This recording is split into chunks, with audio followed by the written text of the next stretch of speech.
souhaitez comprendre les enjeux politiques nationaux et internationaux, vous avez envie de suivre les meilleurs commentaires liés à ces actualités, une seule adresse, Neo Tampra TV, NTV, et bien à travers son programme La Grande Palabre, c'est ici même que nous mettons sur la table de discussion les sujets qui nous concernent. Et parlons justement des sujets qui nous concernent, chers téléspectateurs, pour la 4e sortie de la semaine de votre thermostat du 10-12 au Cameroun, nous avons décidé de mettre sur la table de discussion donc la jeunesse camerounaise après justement la célébration de la 60e édition de la fête de la jeunesse. Il est temps de se poser les bonnes questions. On va donc parler du chômage. La jeunesse camerounaise est bien sûr diplômée, mais pourquoi on a tant de chômeurs? Quel est donc le véritable défi à relever, chers téléspectateurs? On va questionner ici la responsabilité de l'État, le système éducatif, mais bien sûr cette jeunesse qui de temps en temps se donne à certaines dérives, est-elle capable justement de s'insérer professionnellement? On va donc justement questionner tous ces axes. Chers téléspectateurs, avant de se pencher sur notre thématique, vous le savez, et pour ceux qui nous retrouvent pour la toute première fois, écoutez, vous allez donc suivre tout à l'heure la sagesse du jour, la voix la plus autorisée va nous la donner, mais également vous avez besoin de vous informer. Quoi de mieux de vous amener en kiosque pour prendre la température informationnelle? Et cette rubrique, ce qui marche ou ce qui est à refaire dans notre pays, eh bien, il faut dire qu'il y a beaucoup de choses qui marchent, et quand ça marche, il faut applaudir, il faut encourager, il faut féliciter. Mais quand ça ne marche pas, il faut critiquer. Question justement de mettre les responsables devant le fait accompli et leur dire que voilà, ce que vous faites n'est pas bien. Essayez justement d'arranger la situation. Et mes invités ne le savent pas, pour ceux qui sont là pour la toute première fois. Ils sont en compétition et ce sera à vous de les départager. Eh bien, vous pouvez regarder le style vestimentaire, la pertinence des arguments, la façon qu'ils se comportent sur le plateau. Tous ces éléments compteront pour beaucoup dans la note finale. Et c'est demain qu'on va vous dévoiler l'invité de la semaine. Et parlons justement des invités de la semaine. Ils sont déjà là, confortablement installés. Honneur aux dames, on va dire bonjour et bienvenue à Cécile Karine Bikidik. J'y arrive finalement. Bonjour et bienvenue. Merci, bonjour.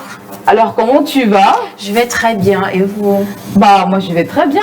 Je vais très bien. Merci. Alors, Cécile, c'est la toute première fois sur le plateau de la Grande Palabre. Eh bien, depuis hier, nous avons instauré justement la partie fun, la partie détente. Donc, au cours de la présentation des invités, les invités ont l'obligation de nous raconter une histoire drôle. Donc, est-ce que vous avez quand même une histoire drôle à nous raconter ce matin?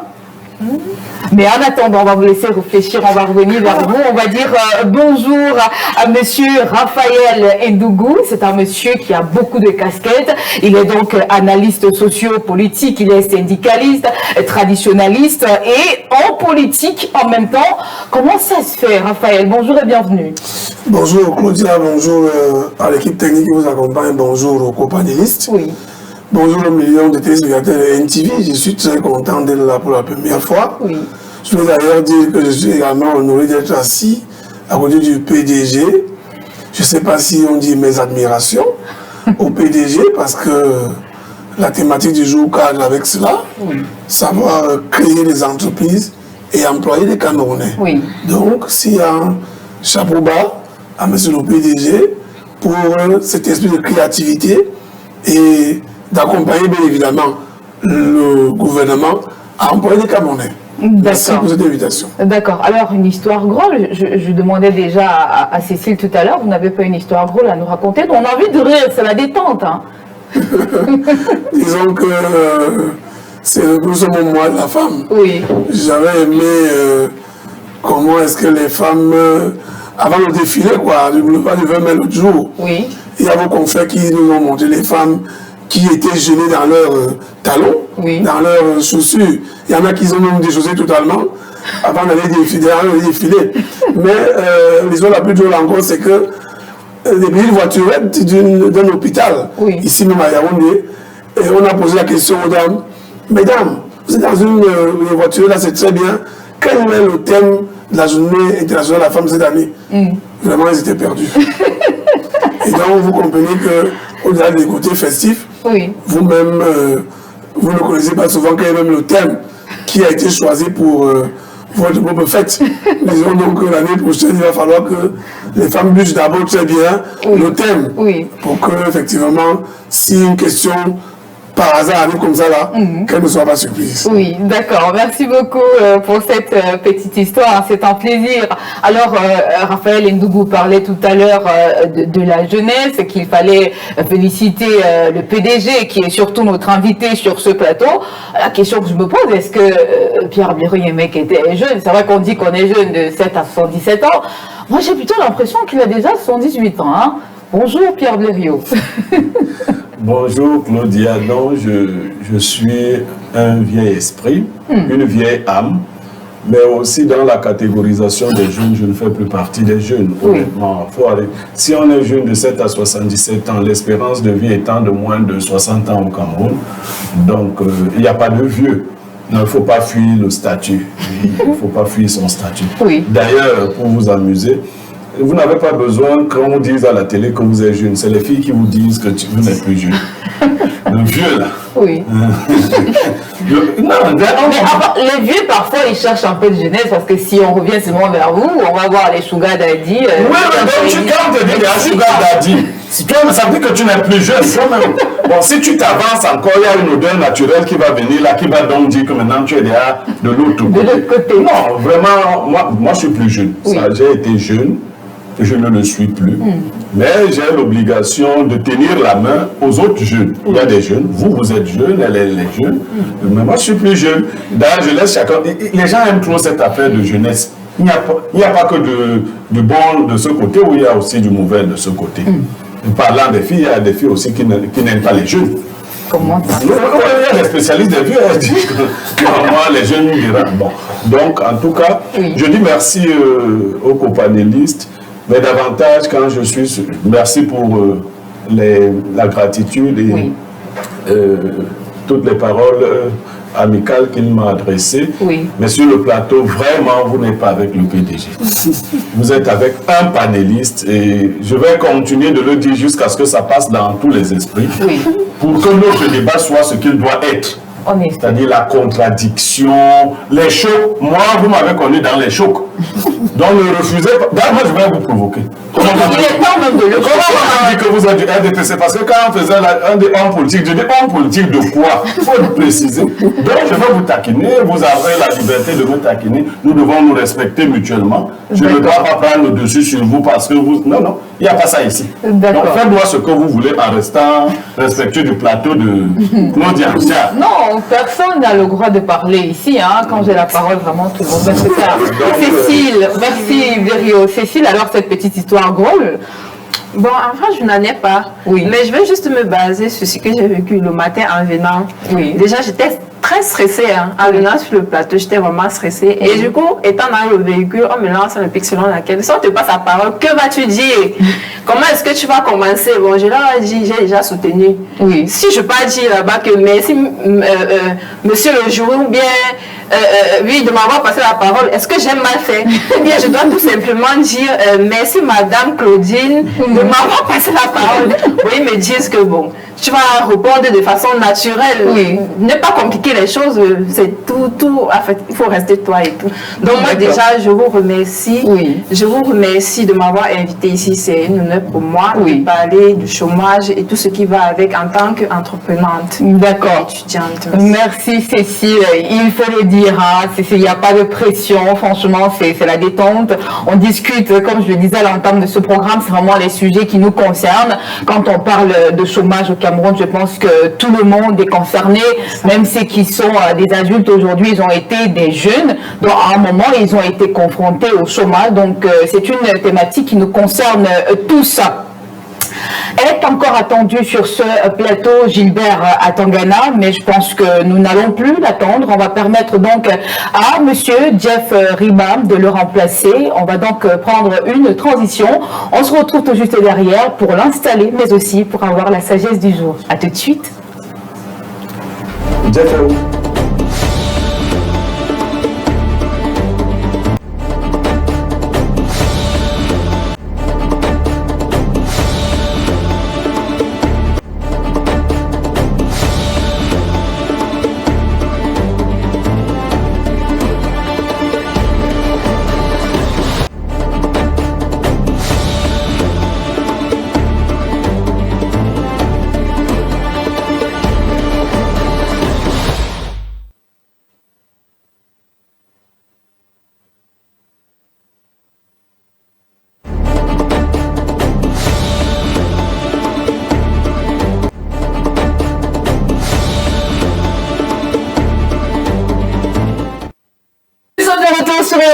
de la grande palabre. Eh bien, avant justement de recevoir Jeff Emmanuel Ribam, j'ai quand même envie de faire un coup de gueule ce matin à l'endroit de tous les invités, ceux qui nous retrouveront peut-être dans les prochaines émissions. Et pour ceux-là qui sont ce matin, j'ai envie de vous dire, quand vous acceptez une invitation pour participer à un programme télé, franchement, prenez la peine de confirmer vraiment à temps. Si vous ne serez pas là, dites que vous ne serez pas là. Mais il est inadmissible qu'on se retrouve avec des invités. Tu confirmes la veille que tu seras là, mais le matin, 9h, 10h, quand l'émission commence, l'invité est incapable de te dire que je ne serai pas là et on t'écrit peut-être 2 ou 3 heures après que non, voilà, Claudia, comme tu vois, j'ai eu un empêchement. Non, c'est pas sérieux, ça fait pas sérieux. Et moi, je vais dire à l'endroit des prochains invités qui vont nous retrouver, le retard n'est pas admis sur le plateau de la grande palabre. Voilà. Donc, il fallait que je fasse cette précision. À bon entendeur, salut. Jeff Emmanuel Ribam, bonjour et bienvenue. Bonjour Claudia et bonjour à nos nombreux téléspectateurs de par le monde. C'est toujours un plaisir d'être sur votre plateau, oui. Le plateau de la grande palabre, parce qu'il semblerait que j'aime bien les palabres. Oui. Vous aimez bien les palabres, ça c'est fort ça. Oui. Alors, est-ce que vous avez une autre histoire un peu drôle à nous raconter ce matin?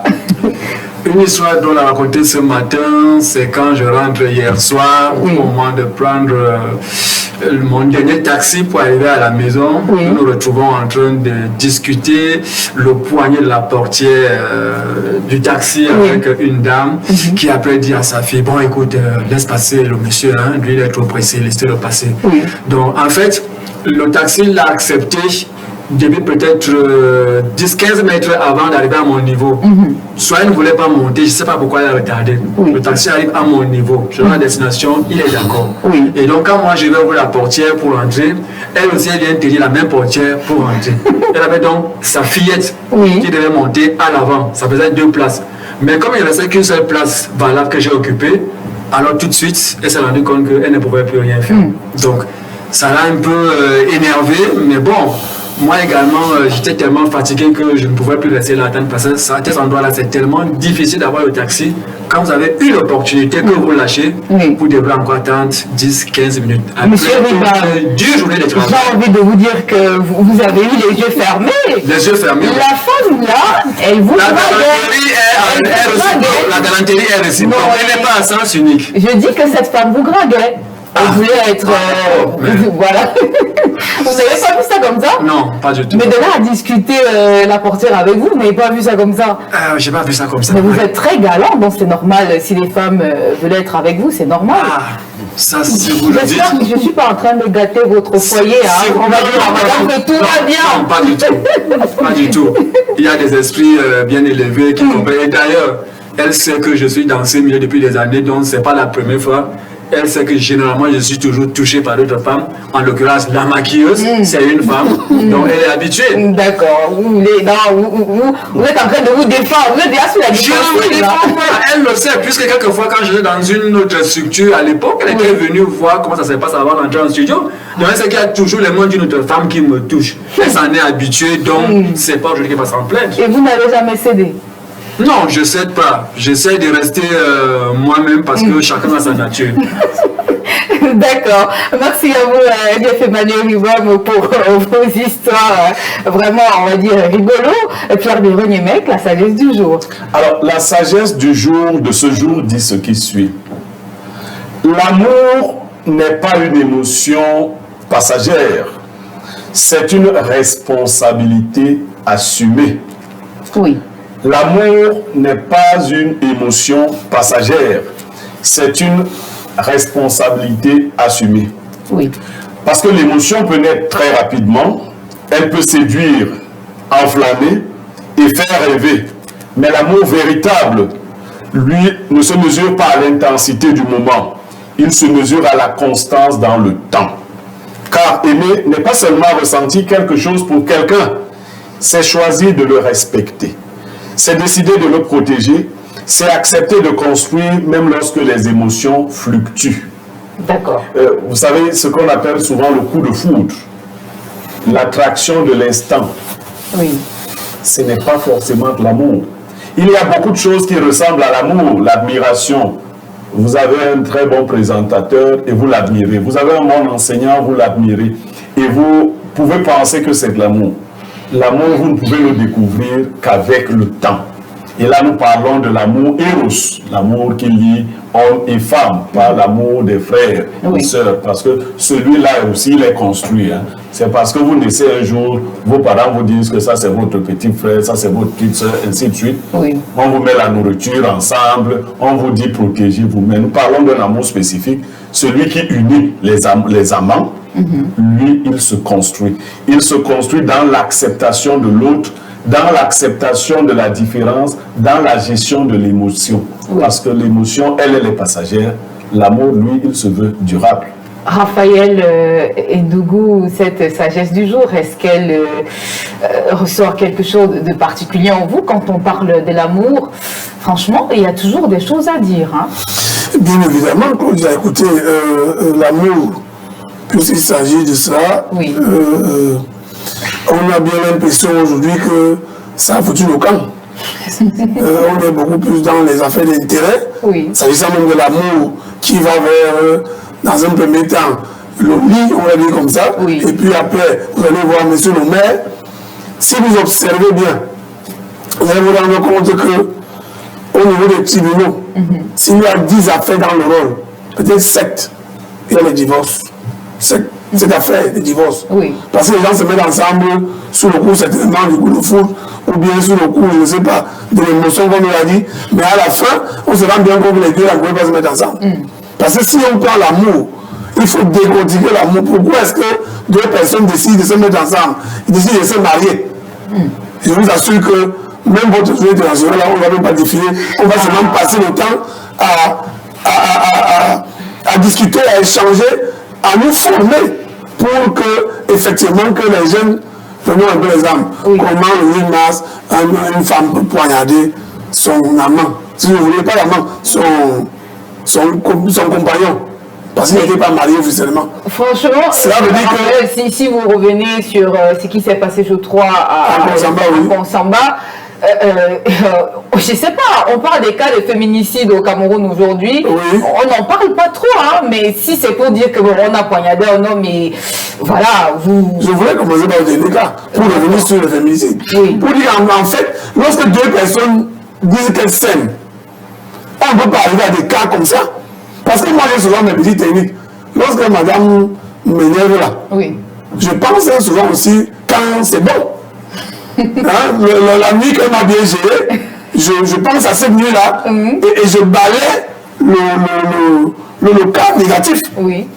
Donc, ceux qui disent la Bible disent que l'amour pardonne tout, supporte tout, ne semble pas d'orgueil, etc. Est-ce que véritablement, quand un homme peut chasser, pour chasser sa femme avec la machette, dans la vie de Douane, il se retrouve en train de trancher le cou de cette dame? C'est toujours l'amour? Non, je crois qu'il faut véritablement des grandes paroles comme celui-ci, comme celle-ci, et toujours prendre la peine de bien comprendre à ce moment là, parce que l'amour là, je suis sûr qu'il existe, vous comprenez, mais il se trouve que tel que nous on fait aujourd'hui, surtout la jeunesse, puisqu'il s'agit d'elle, a un souci encore. D'accord. Parce que la jeunesse ne peut pas consulter les vieux, ne peut pas consulter les anciens, et ils pensent que la réalité c'est sur Facebook. TikTok et autres. D'accord. Mais l'amour, tel que c'est décrit là, je pense qu'il faut véritablement prendre les enseignements. D'accord, on vous a compris. Rapidement, Cécile, ton point de vue sur la sagesse du jour. L'amour n'est pas une émotion passagère, c'est une responsabilité assumée. Une question, je vais dire entre guillemets, un peu fragile. Est-ce que vous avez, enfin, est-ce que tu es déjà tombée amoureuse? Bien évidemment. Et comment est-ce qu'on entretient cette flamme-là? Bon, comme l'a si bien dit monsieur Raphaël tout à l'heure, l'amour, il y a le coup de foudre, ça arrive. On peut avoir des vues sur une personne juste par son physique, juste par peut-être un métier qu'on apprécie et il a du charisme dans ce qu'il fait et tout. Mais en réalité, ce n'est pas la personne en elle-même qu'on aime, en fait. C'est juste ce coup de foudre-là. Mais maintenant, aujourd'hui, nous, les jeunes particulièrement, on ne se voit plus réellement dans l'amour. Qu'est-ce qui prime maintenant? Ce sont les intérêts alors? Oui, ce sont les intérêts. C'est ce que la vie nous montre. Oui. L'homme est typiquement, comment je dirais, Intéressé, si on peut dire ça comme ça. Donc, nous fixons des objectifs selon lesquels, bon, si nous sommes peut-être, je suis par exemple avec un homme. Oui. Et lui, je trouve en lui, il a tout, il a l'argent, mais par exemple, il peut ne pas être beau, moi, il ne me plaît pas. Je vais rester avec lui pour son argent, tout simplement. Alors, il fait la oui, il reste avec lui pour son argent. Et maintenant, les jeunes filles comme nous ne voulons plus nous marier avec tout ce qui se passe. Ah, oui, avec tout ce qui se passe.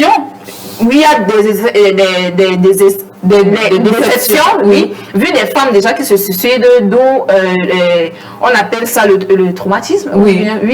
Les femmes non plus ne veulent plus se marier parce qu'elles se disent que l'homme est naturellement trompeur. Oui. Ça sert donc à quoi d'être avec un homme qui va aller signer monogamie et pourtant, lui, c'est qu'il est polygame. Et du coup, dans ce sens-là, on préfère maintenant rester, pas intérêt, c'est voilà. D'accord, donc l'amour n'existe plus, hein, on l'a compris, il a suffi qu'une femme nous le dise ce matin. Je ne sais pas si c'est le cas pour toutes les femmes aujourd'hui, qu'on reste dans les foyers aujourd'hui par intérêt. Je ne sais pas si c'est mon cas, mais vous n'aurez pas mon point de vue ce matin. On va y aller en transition pour prendre la revue de presse de ce jeudi. On se dit à tout de suite.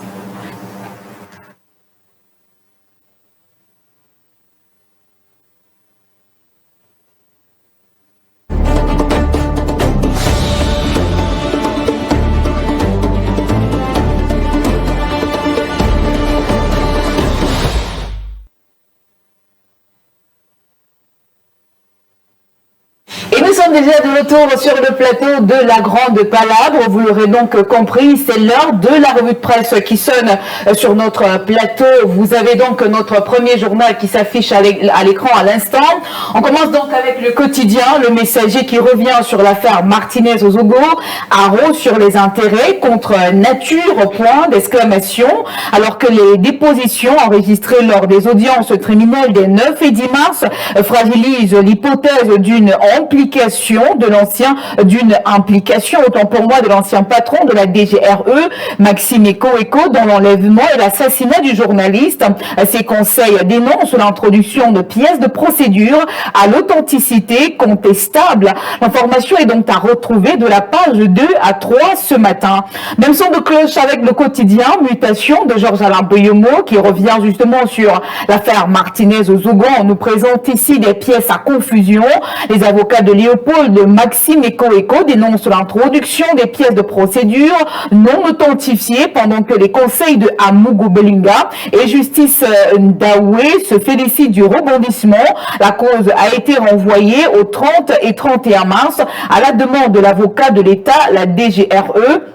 L'information est donc à retrouver clairement détaillée en page 5 de ce journal paru en kiosque ce matin. Au 21 de ce journal, on parle également des hôpitaux clandestins, chômage des professionnels de la santé. Le diagnostic du président de l'Ordre des médecins est à retrouver en page 9. Cette information que nous allons également lire avec la Nouvelle Expression. Mais en attendant, nous poursuivons avec le quotidien à capitaux publics et Cameroun Tribune. Marie-Claire Nana parle donc de l'électricité, l'emploi des jeunes, etc.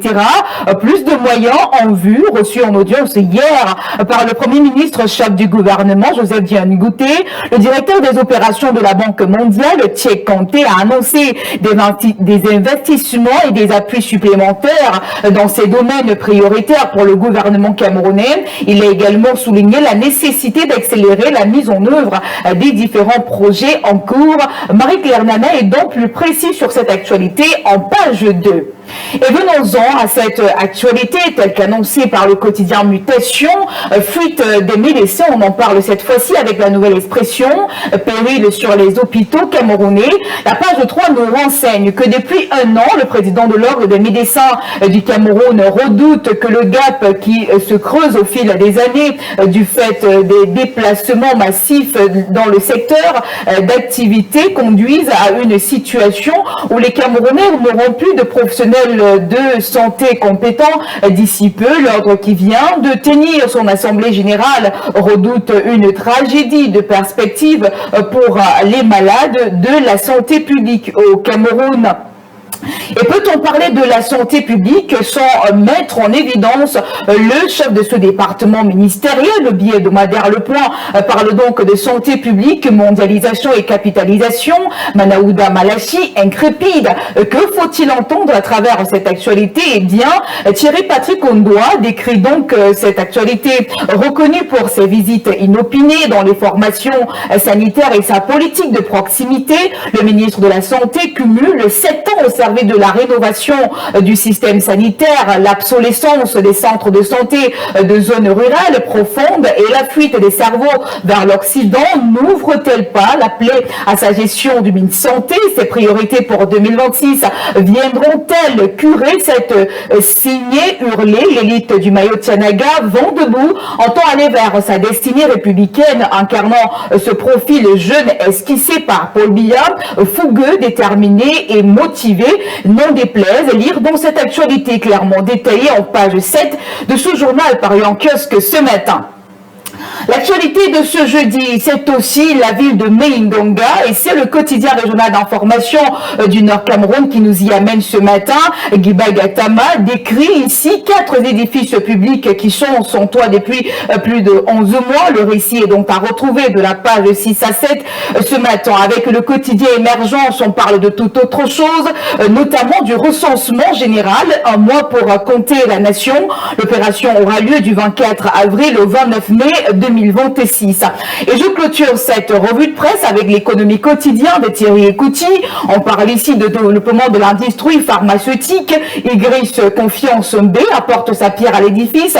Il faut entendre que le PDG de Ychen Pharmaceutical Group, fabrication Co-LT, il a lancé en octobre 2025 la construction d'un complexe pharmaceutique moderne à Meyo, dans la région du centre. Le point sur l'évolution des travaux qui seront finalisés par des ingénieurs chinois présents à Yaoundé depuis quelques jours. Pour savoir l'actualité justement clairement détaillée dans ce journal, bien vouloir consulter la page 3 pour en savoir davantage. Voilà donc ce qu'il fallait justement retenir de la lecture des journaux en kiosque ce matin. Chers invités, je propose qu'on s'arrête un tant soit peu justement sur l'actualité relayée par la Nouvelle Expression en droit de tribune, mais également le quotidien Mutation en petite tribune, notamment en page 9. On parle donc des fuites des médecins, périls sur les hôpitaux camerounais. Jeff Emmanuel Riban, vraiment en quelques mots, comment est-ce que vous pouvez décrire cette actualité? On a comme l'impression de vivre justement la même chose avec les enseignants, qu'on parlait toujours de fuite des cerveaux. La plupart aujourd'hui décident d'aller voir si l'Èbre est verte ailleurs, donc ils décident de quitter le Cameroun. Est-ce les conditions de travail? Est-ce qu'il y a un problème avec l'intégration des médecins, des enseignants, pour ne pas les citer? Quelle est votre lecture sur cette actualité? C'est une actualité qui, pour moi, n'est pas actualité. Oui. Parce que c'est un fait qui est relevé, mais qui existe déjà depuis des années. Je vais commencer par cet exemple. Oui. Je suis à Kribi avant fin des années 90. J'ai un grand ami de vérité mémoire, le docteur Nkomi Matomba. Oui. C'était un grand ami. Il a été formé en Espagne et en Colombie. Il a même épousé une Colombienne qu'il a ramenée au Cameroun. Il était installé à Kribi. Oui. Donc il était un Camerounais guinéen en même temps, parce qu'il a une famille équato-guinéenne et lui il est Camerounais du côté de son père. Alors, il m'a expliqué beaucoup de choses pendant son périple, les études qu'il a faites, et quand il rentre au Cameroun, son envie était de mettre au service du Cameroun ses compétences. Mais ce qu'on lui propose comme salaire, c'est là où tout est fissuré. Oui. Il m'a dit vraiment, je n'en revenais pas. Avec autant d'années passées pour mes études et tout ce que j'ai pu endurer, j'avais ce grand amour de venir dans mon pays, servir mon pays en tant que Camerounais. Mais quand on me propose un tel salaire... Si ce n'est pas indiscret, il s'agissait de combien? Il m'a dit que son salaire était en dessous de 200 000 et qu'il ne pouvait pas admettre que les études qu'il a menées ne pouvaient pas nous ramener à ce salaire-là. Il avait préféré ouvrir sa clinique. Voilà un exemple. J'ai vécu avec lui pendant 2 à 3 ans. Et voilà un monsieur qui avait un système de travail vraiment à l'occidental. Oui. quand vous avez un problème de santé et qu'il vous connaît un tout petit peu, vous allez être traité sans payer en cash. Ou du moins, vous donnez l'argent, le peu que vous avez sur vous. Il vous dit, vous savez ce qu'il vous reste à faire. Si vous voulez, employez pas avec mon argent, mais vous serez encore malade un autre jour. Je verrai où vous irez. Les femmes qui avaient des problèmes d'accouchement, vous appelez, vous localisez votre maison. Il prenait son véhicule, il venait vous trouver sur place. Il faisait ce qu'il avait à faire. Un exemple, quand la femme de la femme d'un de mes aînés est enceinte et doit accoucher, je ne suis plus à Kribi. Mais pourquoi qu'on l'appelle pour lui dire que c'est la femme de tel, dont le grand frère de tel que vous connaissez très bien, il a demandé la maison se trouve où? Il a pris en charge tout ce qu'il avait à faire. Il a dit que le grand frère venait de le prendre plus tard. Ça veut dire que les gens, quand ils s'enfuient, c'est basiquement le problème du mauvais traitement salarial. Même si d'autres éléments pourront s'ajouter, mais voilà la base. D'accord, voilà la base, le mauvais traitement salarial. Raphaël Ndougou, le président de l'Ordre des médecins du Cameroun, parle justement de cette fuite des cerveaux. La plupart des médecins au Cameroun ont envie d'aller expérimenter justement, on va dire, leur performance ailleurs. Quelle est votre lecture pour peut-être revenir sur la même question? Ma lecture est qu'il ne faut pas toujours se limiter sur les déclarations. Par exemple, le médecin doit, au-delà de la déclaration, aller avec les propositions. Première chose, les statistiques nous donnent que si je ne me trompe pas, un médecin pour environ 1000 habitants. Ce n'est pas normal. Et deuxième chose, les médecins, quand ils finissent leur formation, ils ne sont pas intégrés au même titre que les jeunes qui vont porter les épaulettes demain à la lumière, au même titre que les NAM, etc. Donc il est question pour le médecin de rappeler au gouvernement camerounais que lorsque ces jeunes, souvent les femmes-là, finissent leur formation, 7 ans après, ils doivent être intégrés. Quitte à ce qu'on contrôle sur le plan, effectivement, salarial que le monsieur Leblanc vient de dénoncer tout à l'heure. Parce qu'il se trouve quand même qu'après 7 bonnes années de formation, un monsieur qui, je ne dirais pas, qui a le CEP et qui avait se formé, il est militaire, quelques années après, il peut toucher plus qu'un médecin. C'est frustrant. Donc, tout cela la déclaration en question doit aller avec des propositions concrètes, de telle manière que nous ne sommes pas en train de dire, oui, les mots s'en vont. Celui qui vous parle, sa fille est en 6e année, médecine à Douala. Ah oui? Oui, alors cela veut dire qu'actuellement, elle m'a dit, quand je vais soutenir l'année prochaine, il va falloir que je fasse un concours. Et j'ai pu vous dire que dans son idée, elle ne veut pas laisser ici. Ça aussi c'est vrai. Mais or, s'il y avait l'intégration, je lui aurais dit, ma fille, même si tu ne veux pas demander en spécialisation, comme tel est ton projet, il faut mieux quand même que tu donne du tien aux Camerounais, que tu soignes les Camerounais, parce que son idée c'est d'être chirurgien ce qui opère les maladies cardiovasculaires. Donc vous comprenez, le chirurgien très bien. Donc on dit donc quoi? Pour dire qu'il faut d'abord commencer par intégrer. Il ne faut pas qu'on ait ces 2 poids 2 mesures là, qu'on peut intégrer certaines des écoles, d'autres non. Et tout de suite, quand on prend les exemples, par exemple, comme on va dire le Sénégal, le médecin est très bien payé au Sénégal. Parce qu'on fait tout ce qu'on fait là, on travaille de l'argent et tout. Mais lorsque vous vous sentez mal, c'est eux qui vous accueillent. Dites-vous donc que si ce médecin-là touche 150 000, 250 000, pendant qu'un adjudant-chef touche 400 000, je n'ai rien contre les militaires. Je voulais juste dire qu'il faut harmoniser tout ça pour permettre quand même qu'il y ait l'équité dans notre pays. Donc le fait qu'ils s'en vont là, et le fait que l'ordre de médecin se prononce, le médecin doit aller avec les propositions, que de laisser sur les déclarations. Sinon, c'est chaque année qu'il peut faire ça, et on ne voit pas quel est le résultat. D'accord. Pierre Blériot-Niémé, qu'on parle donc de mauvais traitement salarial et problèmes d'intégration. Raphaël vient de nous le dire il y a encore un instant que sa fille est en 6e année, et son rêve, après justement, après avoir terminé ses études, elle a envie d'aller à l'étranger. Donc, c'est quoi véritablement le problème? Est-ce que l'intégration et le mauvais traitement de la masse salariale peut justement vraiment justifier cette fuite des cerveaux des médecins? Non, mais ce que je ne comprends pas, c'est la méchanceté de ceux qui accusent les jeunes qui s'en vont. Oui. C'est leur méchanceté. Mais ce qui marche et qui devrait marcher, c'est que tout le monde parte. Oui, que les gars partent. Dès qu'ils sortent, ils partent. Ils sortent, ils partent. Même ceux qui... C'est la méchanceté de ceux qui... Comment vous faites pour être un homme qui a fait 7 années après le bac, travailler et gagner 170 000 francs, être appelé médecin, vous savez ce qu'il y a dans la tête. Mais ce que je réprouve, hein, je dis, revendiquons le cas de certains corps sans empiéter sur d'autres. Parce que ce n'est pas l'argent des médecins qu'on donne aux militaires. Hein. Il y a suffisamment d'argent. On a vu hier qu'il y a 15 tonnes d'or qui ont été distraits. Vous savez ce que ça fait?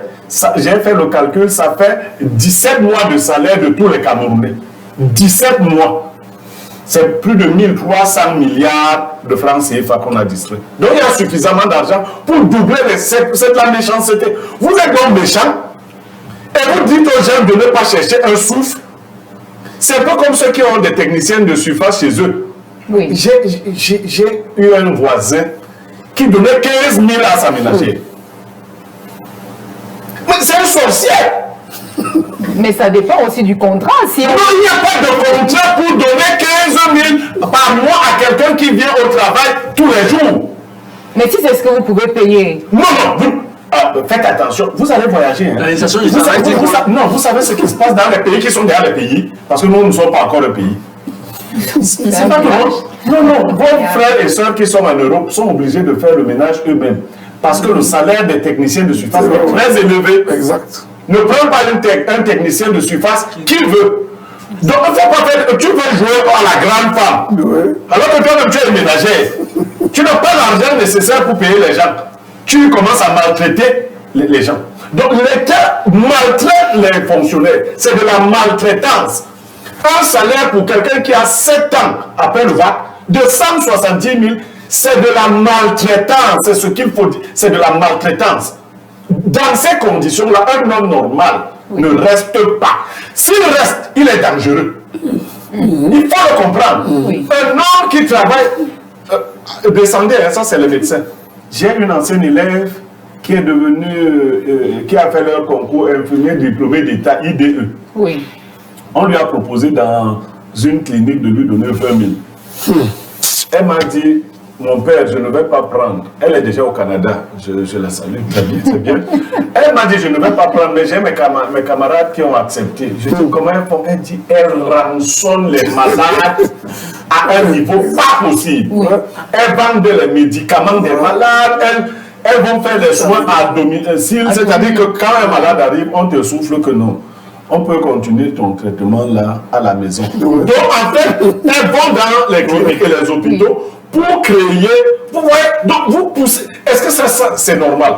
Je disais aux gens, je sors par là de NTV, comment on fait? Vous recrutez les enseignants du lycée, de l'école primaire, de l'université. À l'université, vous attendez 10 mois pour avoir votre premier salaire. Au lycée, ils sont déjà à 18 mois. À l'école primaire, 12 mois. Claudia, on vous affecte à Voko, vous ne savez même pas là où c'est. C'est-à-dire au nord, vous prenez une moto, vous faites 50 km sur la moto dans la brousse. Une jeune fille comme vous, on vous affecte et vous restez 14 mois sans salaire. Vous savez avec qui vous allez sortir là-bas? Vous allez faire d'abord avec n'importe qui. Il vous tient. Tout le monde vous tient. Est-ce que ça c'est de la maltraitance? Vous n'avez pas de choix. Hein? D'accord. Donc, si on vous propose le Canada, Oui. Et on vous propose vocaux là-bas. Vous partez où? Donc partez au Canada, partez. J'aime mon pays, je vais partir à vocaux. J'aime mon pays. D'accord, on va faire le câble là-bas. Il y a pas la lumière là-bas. Avant, il n'y avait pas de lumière, on faisait comment? On vivait quand même. Donc, moi, j'aime mon pays, je pars à vocaux. Le Canada fait quoi? J'arrive au Canada. Donc, chers téléspectateurs, voilà donc ce qu'il fallait retenir de la partie réservée à la revue de presse ce matin. Le numéro s'affiche au bas de votre petit écran. N'hésitez surtout pas à réagir à tout ce qui se dit sur ce plateau tout de suite. Et maintenant, nous allons donc dénoncer ce qui ne marche pas dans notre pays ou alors applaudir ce qui marche. On va le découvrir après cette transition. On se dit à tout de suite.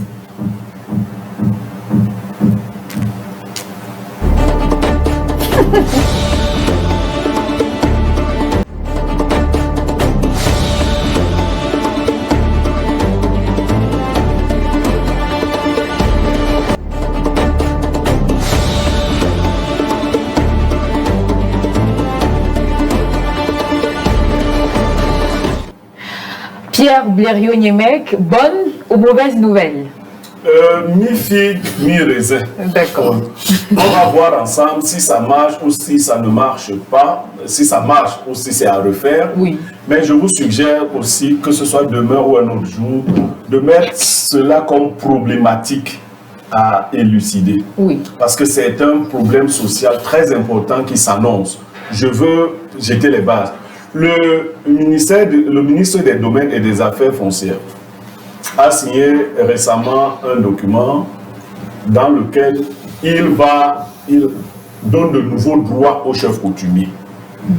Les chefs coutumiers seront capables de signer 2 documents.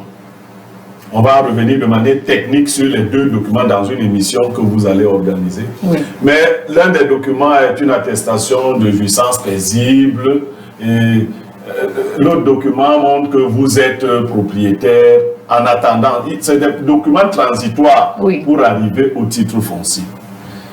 L'initiative me semble merveilleuse. C'est-à-dire de redonner, parce qu'il faut-il le préciser, avant les chefs traditionnels signaient ce qu'on appelait l'abandon de droits coutumiers. Tous ceux qui sont sur cette table savent que beaucoup de chefs traditionnels ont commencé à vendre cela, et à vendre cela très cher, parce que eux, ils savaient que c'était une pièce nécessaire pour ouvrir le dossier du titre foncier, notamment les immatriculations directes. Maintenant, on vient de leur donner plus de pouvoir. Je voudrais qu'on revienne dans une émission technique avec des experts. Est-ce que ce n'est pas une épée de Damoclès qui va désormais peser sur la tête des citoyens qui voudraient avoir le titre foncier? Est-ce que ce que l'État ne faisait pas bien, c'est-à-dire au niveau des sous-préfectures, au niveau du cadastre et autres, ne sera pas pire au niveau de nos chefs traditionnels, pour la plupart qui sont souvent des gens sans emploi? Et connaissant le niveau très élevé de la corruption morale des Camerounais.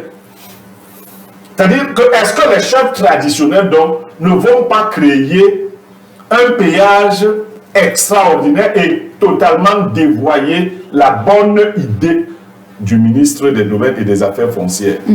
Je voudrais qu'on voit déjà que les gens réagissent à cela à chaud, mais je vous suggère que cette problématique soit évoquée. Le MINCAF envoie ici des experts. Nous prenons des experts hors du MINCAF et on confronte cette affaire-là. On envoie même aussi un représentant des chefs traditionnels. Parce qu'il faut qu'on protège les populations. Je vous dis. Personnellement, j'ai été victime. Dans les immatriculations, le chef traditionnel, au-delà de ce qu'il faut lui garder une enveloppe qui lui fait permettre, c'est statutaire. Et on connaît à peu près le montant de cette enveloppe. Mais je vous assure, il y en a qui sont d'une gourmandise extraordinaire. Le gars est capable de vous demander 500 000 pour une enveloppe de 50 000. Parce que le montant, c'est 50 000. Ah oui. Mais le gars va vous dire 500 000 ou je ne me déplace pas. Parce que c'est vous qui devez résoudre tous ces problèmes. D'accord, merci à Pierre Blériot-Niemek. Cette information qui nous vient donc du ministère des Affaires foncières. Jeff Emmanuel Ribam, qu'est-ce que cela va changer pour les chefs traditionnels? J'avoue que il y a une idée de bien faire, oui, mais il y a le risque d'enfoncer la situation. Monsieur Pierre Blériot-Niemek tout à l'heure disait que l'idée est bonne, mais est-ce que ça va aller dans la direction qui est choisie par le ministère? Pour la plupart, non seulement ils sont sans emploi, je ne voudrais pas les insulter, mais ils ne sont pas des gens éveillés. Le niveau de l'éducation, ça pose problème. Certains même ont payé pour être là. Vous voyez, quand vous entrez dans un cercle qui n'est pas le vôtre, vous avez commencé par corrompre pour être là. Est-ce que vous ne serez pas corrompu à votre tour? Vous êtes allé en achetant la place, vous serez dans la tentation de dire qu'il faut que je récupère ce que j'avais dépensé. Donc, d'office, vous pouvez imaginer ce qui va se passer. Voilà. Sans éducation, il y aura beaucoup d'influence. Ça veut dire qu'ils vont signer à ces papiers-là sous la pression d'un galon supérieur au leur. Ça veut dire que la logique ne sera pas respectée. Dans tous les cas. Ça ira dans tous les sens. S'il n'y a pas un cadre bien défini en leur permettant d'être eux-mêmes protégés, j'ai bien peur que cela ait l'effet inverse du but recherché.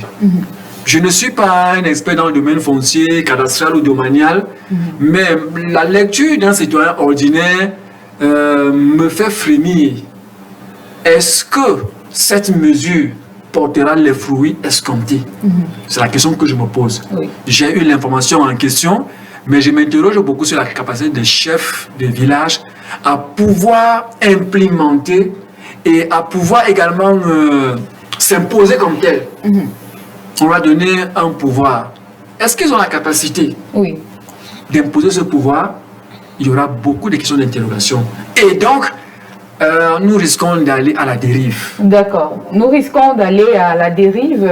Cécile Karine, est-ce que tu suis l'actualité concernant le MINCAF quand même? Ce côté-là, je vous dirais que je ne suis pas vraiment informée et ce n'est pas à mon niveau, si je peux le dire ainsi vraiment. Ok, d'accord. Alors, Raphaël Ndougou, enfin on va dire cette situation que nous présente Pierre Blériot-Niemek, Jeff Emmanuel Ribam en parlait tout à l'heure, est-ce que les chefs traditionnels sauront être à la hauteur des nouveaux pouvoirs qui leur ont été conférés? Sur cette question, j'ai vu un communiqué des chefs traditionnels du centre qui convoquait, je crois, une réunion qui sera présidée par le professeur Guy Tchalanjomo, Sa Majesté. Il est chef de premier degré. Ce communiqué avait été signé par mon chef de deuxième degré, Sa Majesté Nana Jean-Baptiste, dans le sens d'aller réfléchir sur la question. Parce qu'effectivement, il faut que les chefs s'asseyent pour réfléchir comment ça va fonctionner. À la base, cette disposition-là est bonne. Je m'aligne, pourquoi? Parce que en réalité, on se retrouvait avec les individus n'étant pas de notre village et détenant des titres fonciers. Parfois, les sous-préfets descendaient, tout le monde connaît le montant de descente des sous-préfets. Tout le monde connaît, c'est-à-dire le sous-préfet descend avec son état-major. Vous qui êtes demandeur, vous savez ce qu'il faut donner. Maintenant, les chefs doivent donc être un peu sérieux. Je crois que c'est pour cette raison que si, au sortir de leur conclave, ils prennent des dispositions. Parce que le chef, dans nos villages, ne travaille jamais seul. En effet. Moi, qui vous parle d'une notable de Sa Majesté Nzane Bolé. Il est quand même un chef ingénieur agronome à la retraite. Il n'est pas question pour un individu de venir accueillir les terrains dans notre village acier sans savoir quel est son arbre généalogique. On estime donc que c'est le chef qui maîtrise avec ses notables. Monsieur tel, son grand-père était tel, son ancêtre était tel. Donc, à partir de ces gens-là, on va quand même, parce que s'il y a quelque chose qui peut nous emmener dans ce que nous ne souhaitons pas ici, c'est le foncier. Vous allez entendre que telle partie dans tel village a pris 100 hectares. Oui. C'est votre village. Vous venez prendre 100 hectares, c'est votre village. Donc on donne la possibilité au chef de pouvoir dire que non, tel n'est pas de ce village. Oui. Parce qu'on se retrouve avec des titres fonciers. Comment ils ont fait? Bien évidemment, c'est un milieu qui est justement corrompu. Il ferait marcher la gauche à droite. Oui, je vis à Douala, mais quand vous entendez ce qui vient de Yabassi, on vous dit qu'il y a un opérateur économique qui a là-bas 200 hectares. Dis donc, comment il fait? Il n'est même pas dans cette région-là. Donc, honnêtement, les chefs doivent se mettre ensemble pour ne pas tomber dans ce que M. Menyemek évoque, c'est-à-dire la corruption. Et puis maintenant, il faut bien encadrer afin qu'on ne se retrouve pas dans les dérives. Voilà donc ce qu'il fallait retenir de cette rubrique, Pierre Blériot. D'accord, vous voulez répondre? Oui, il faut peut-être me donner la parole là-dessus. Oui. Monsieur, il y a des choses à corriger parce que nous devons être pédagogues. Rien ne dit que si quelqu'un n'est pas de votre village, il ne peut pas avoir un titre foncier sur vos terres. Il faut bien, là je fais une minute d'éducation. Il y a 3 types de titres fonciers. Celui qu'il ne peut pas acquérir, c'est celui par immatriculation directe. Mais par contre, une fois que vous-même, vous avez acquis ce titre foncier par immatriculation directe, vous pouvez lui vendre des parts de ce titre foncier par une sorte, soit de morcellement, vous pouvez lui faire un morcellement, il obtiendra dans un titre foncier. Mais il y a une deuxième approche. Il peut avoir dans votre village, par immatriculation indirecte, par concession des terres. Et là, c'est au niveau du préfet. L'immatriculation directe se gère au niveau de la sous-préfecture et autres. Le préfet peut, parce qu'on a présenté un dossier d'immatriculation, de concession, donner une concession provisoire avec un cahier de charge. Le préfet ne peut donner plus de 50 hectares, donc c'est 49 hectares qu'il peut vous donner à un industriel dans votre village et ça devient son titre foncier, on va donner des détails. Maintenant, cette charge était déjà donnée aux chefs traditionnels lors de la descente sur le terrain. La commission était constituée aussi des chefs traditionnels et de leurs représentants et des riverains. C'est eux qui devaient certifier. Les riverains, c'est les gens qui sont proches du terrain. Qu'est-ce qui se passe très souvent? C'est-à-dire, M. Ribam, qui est de votre village, n'a pas les moyens d'immatriculer ses terres. Il vient voir M. Nyemeke qui a les moyens, il arrive. Et en fait, M. Nyemeke est caché derrière M. Ribam. Ribam, avec ses moyens, on l'appelle dans cette procédure le financier. Quand M. Ribam monte ses terres, les frères de Ribam disent « Oui, ce sont bien les terres de Ribam. » Mais vous serez surpris beaucoup plus tard que c'est M. Nyemeke que vous voyez sur le terrain parce qu'il a financé et il a eu une part. Ça, c'est aussi des conventions. Mais ce que je redoute donc, c'est pour cela que je voulais clarifier. Oui. C'est que ce soit les chefs traditionnels qui créent les problèmes. Ne faisons pas... Déjà, il y a eu encore une petite confusion. Les chefs qui ont convoqué cette réunion n'ont pas qualité. Parce qu'il faut encore dire à ceux qui ne savent pas qu'il n'y a que les chefs de 3e degré qui s'occupent de la question foncière. Or, leurs supérieurs, qui sont les chefs de 2e degré et les chefs de 1er degré, leur envie cet avantage-là. Et ont tendance souvent à vouloir s'ingérer. Oui. Parce que le chef de 3e degré, c'est le chef du village. C'est lui qui connaît les terres. Le chef de 2e degré, c'est celui qu'on appelle chef de canton. Oui. Le chef supérieur, lui, il est là pour trôner là-bas. Oui. Il peut avoir des terres, mais c'est là. Donc, ces chefs qui se sont réunis n'ont pas qualité, qui ont convoqué cette réunion. Mais je reviens au chef de 3e degré. Et ils sont capables, dans votre village, de créer des problèmes. On sait bien que ce sont les terres de Tchad. Mais on dit que ce sont les terres de Dougou. Le chef devient partisan. Ici, un document à un Dougou sur les terres de Tchad. Et il crée des conflits. Parce que le chef doit être... Monsieur Ribam disait ici que beaucoup sont corrompus. Il y a même des chefs qui ne connaissent même pas les arbres généalogiques de leur village. Ils sont à Yaoundé, ils ont acheté les chefferies. On vient à Yaoundé les voir au bureau. On décide ici, là, ici. Et je dis qu'il faut qu'il y ait une réflexion sérieuse. D'accord. Voilà. Nous avons donc compris, merci pour cette clarification, Pierre Blériot-Nyemeke, que nous ouvrons donc à présent le standard à Claude Diao, l'étoile filante qui atteint sous silence sa vitesse de croisière. Bonjour à Blériot, sentez-vous totalement soutenu? Vous dites l'excellente émission à vous.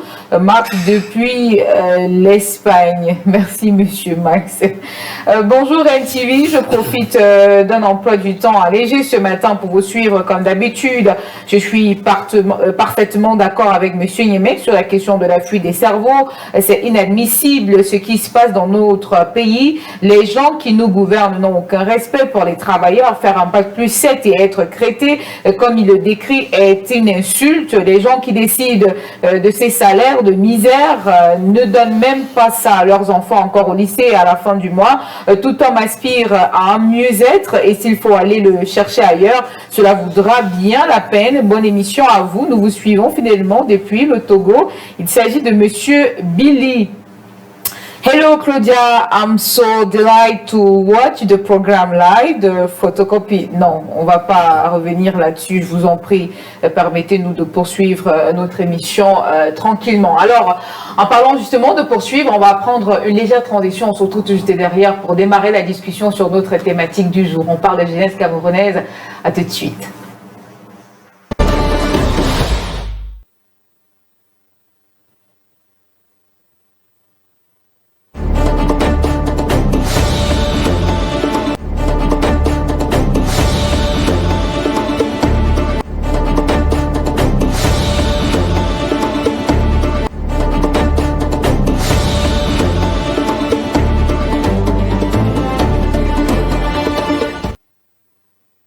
Message, hein, parce qu'il était écrit en anglais, donc je comprends bien l'anglais et je lis très bien l'anglais, donc rassurez-vous.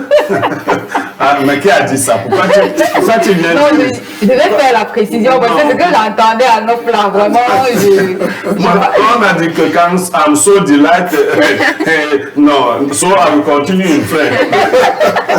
Rien à voir, pas du tout. Alors la thématique va s'afficher au bas de votre petit écran. Le numéro, lui, il est déjà inscrit. On parle aujourd'hui de jeunesse camerounaise, diplômée mais sans emploi, où se situe le véritable défi. Point d'interrogation. Chers invités, avant de démarrer justement cette discussion, permettez-moi quand même de partager avec vous ces statistiques macroéconomiques internationales. Sur les chiffres récents du chômage au Cameroun, le taux de chômage national est estimé autour de 3,5% en 2024, légèrement en baisse par rapport à 3,6% en 2023.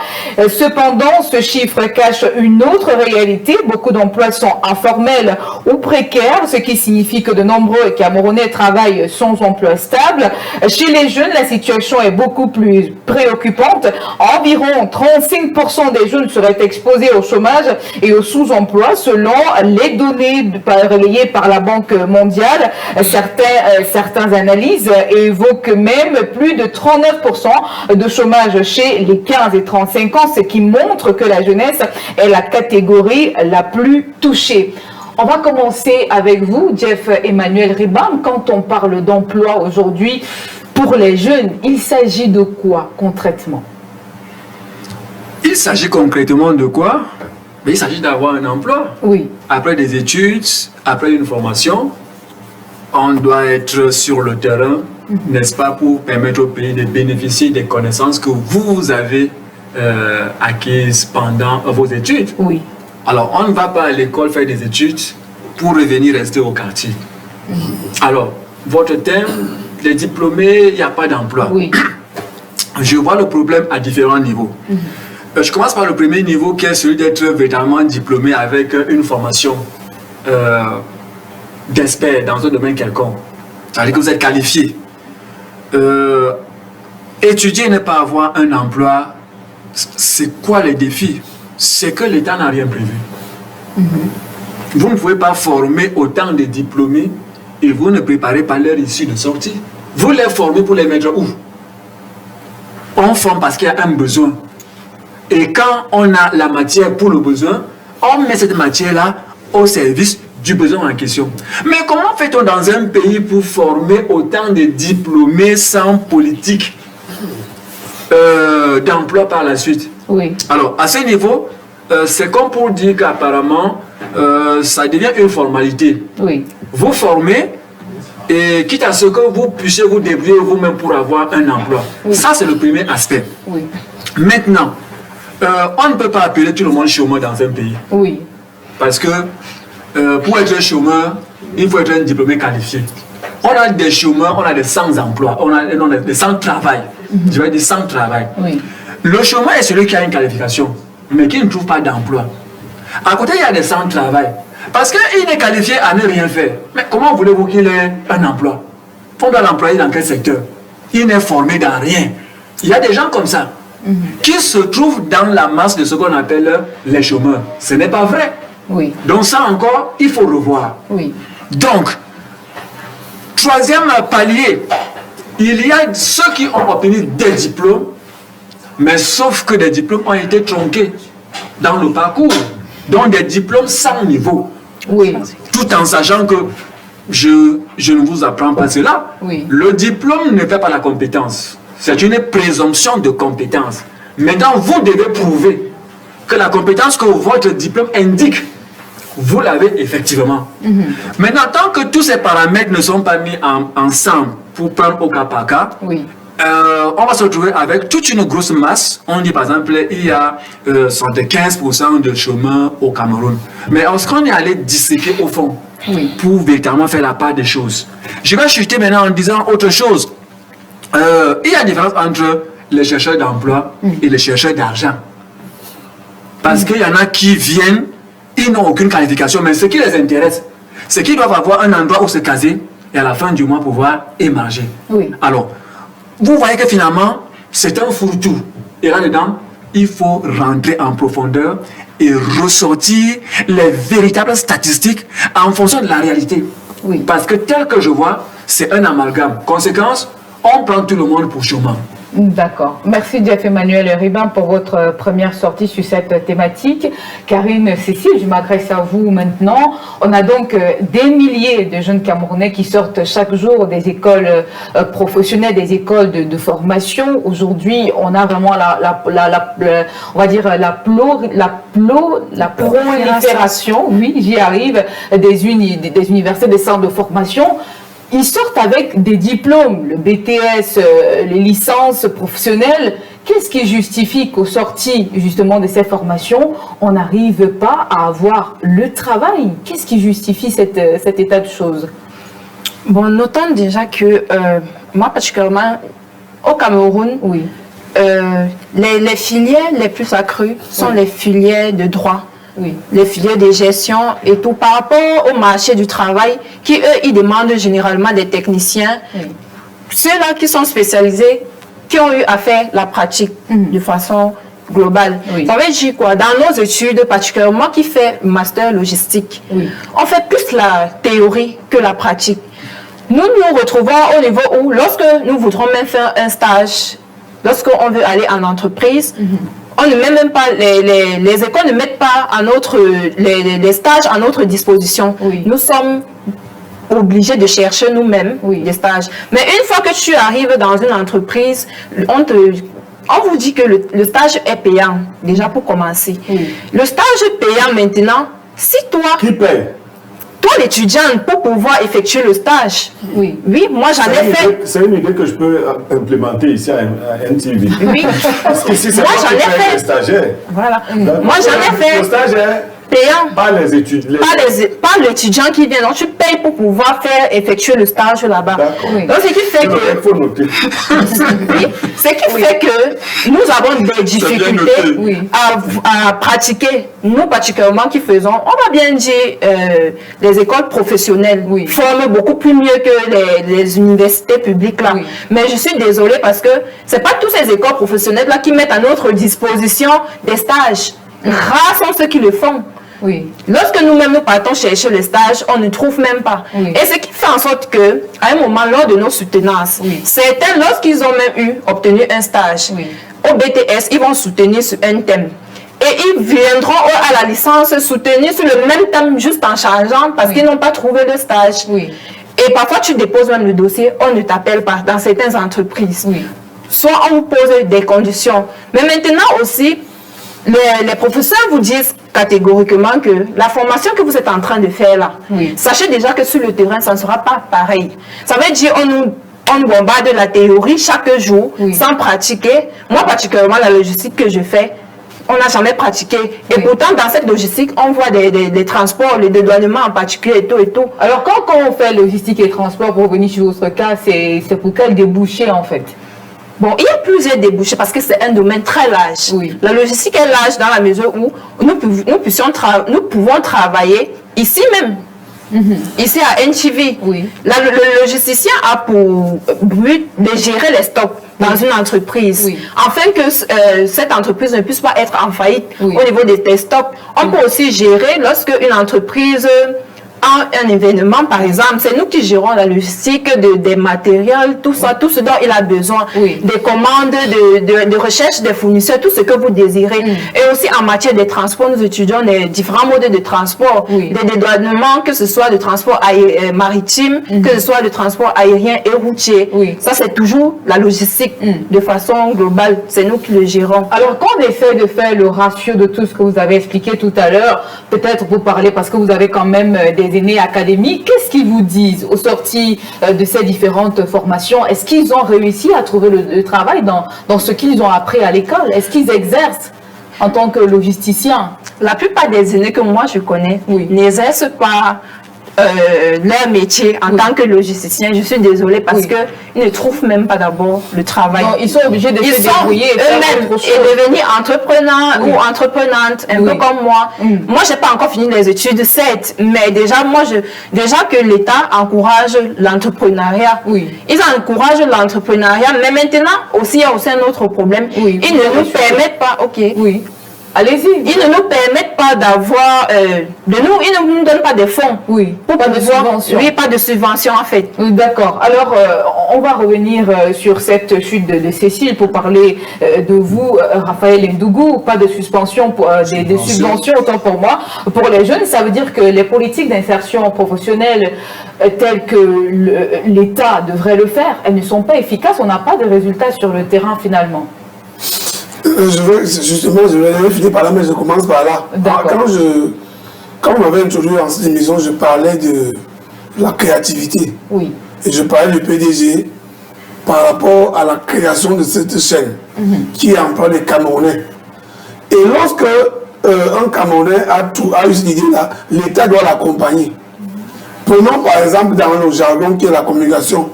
Il y a l'aide de l'État qu'on doit reverser à la communication privée. Ça permet à celle-ci de fonctionner. Ça dit que dans cette maison, il y a au moins 30 employés. Je peux dire n'importe quoi, mais je prends 30. Ça veut dire que NTV emploie les Camerounais, ça dit accompagne l'État. Et ceci est valable même sur le sujet que nous avons évoqué à la vue de presse. Parce qu'il peut avoir, quand nous partons du Cameroun en évacuation sanitaire pour préparer les médecins, on va là-bas, on va dans des cliniques privées où l'État, forcément, l'État de ce pays-là accompagne ces privés. Je dis n'importe quoi, un homme d'affaires peut décider de construire un complexe hospitalier où il va employer les médecins, il va employer les IDE, il va employer les logiciens, tout ce que vous voulez. C'est un complexe. Et à ce niveau-là, l'État doit l'accompagner. Quand on est tombé où? On est tombé à partir de l'éducation. À la base, ça dit que comment est-ce qu'on a commencé à créer nos établissements? Et c'est quand on formait ces jeunes-là, vous vous souvenez qu'à l'époque, quand quelqu'un vous dit qu'il est sceptique, ça veut dire que lui, il est faible. Donc tout le monde était au lycée. Donc le sceptique était pour les faibles, ou même la salle en gros c'était la magie. Est-ce que c'est pour dire aujourd'hui que les techniciens s'en sortent plus? Mais vous-même, vous avez la question. C'est une évidence. Vous avez la réponse à votre question. Ça dit que quand vous avez un jeune... Moi, je suis littéraire et je m'en sors. Vous en sortez plus que vous êtes employé, c'est une très bonne chose. Mais comme vous, ils ne sont pas nombreux qui ont cette chance-là. Ça veut dire quoi? Ça veut dire que c'est un jeune homme qui est en troisième année d'électricité, lui dépend de le courant au quartier. Et c'est comme ça depuis. Alors, l'État du Cameroun n'a pas vu cela pour continuer à créer des écoles professionnelles. Vous voyez qu'au Cameroun, je crois, le seul que je connais, le seul lycée à l'école, c'est à Yabassi. Or, notre Cameroun, quand nous allons à l'école, nos cahiers étaient mentionnés Révolution verte. le président Aïdjo avait vu que le Cameroun doit se développer avec l'agriculture. Ça veut dire quoi? Qu'est-ce qu'il fallait faire? Il fallait davantage créer des établissements dans ce sens-là. Qu'un garçon sorte avec un bac, je dis n'importe quoi, agricole, et qu'il peut créer lui-même son emploi, l'époque qui est à Bengrela, formé dans ce sens. Tout à l'heure, la dame vous a parlé justement de cette subvention. Ça n'existe pas. Quand bien même ça existe, on est nos petits copains du RDPC. Bien sûr. Je t'avais donné la question également. Parce depuis, comme l'église catholique, depuis mon père, depuis ma mère, c'est sanguinaire, je n'ai pas encore changé. Ça veut dire que c'est le RDPC ce que nous aimons. Et vous aussi que quand tu donnes la subvention, on est nos petits copains, qu'est-ce qu'on fait après? Comment on dit que non, les gens sont partis avec l'argent. On a bien monté cela pour donner aux personnes qui ne valent rien, qui ne peuvent rien faire avec cet argent. Donc vous croyez que arrivé à ce stade-là, nous tous on va être d'accord que nos enfants doivent partir. Si nous sommes restés là avec notre roue et la machette, d'où vient-il qu'on ne peut pas mécaniser notre agriculture? Vous avez vu le président Djonga, paix à son âme, au dernier commis agro-pastoral en 2011, qui vous a dit qu'il a 10 propositions pour que le Cameroun soit de sous-développement.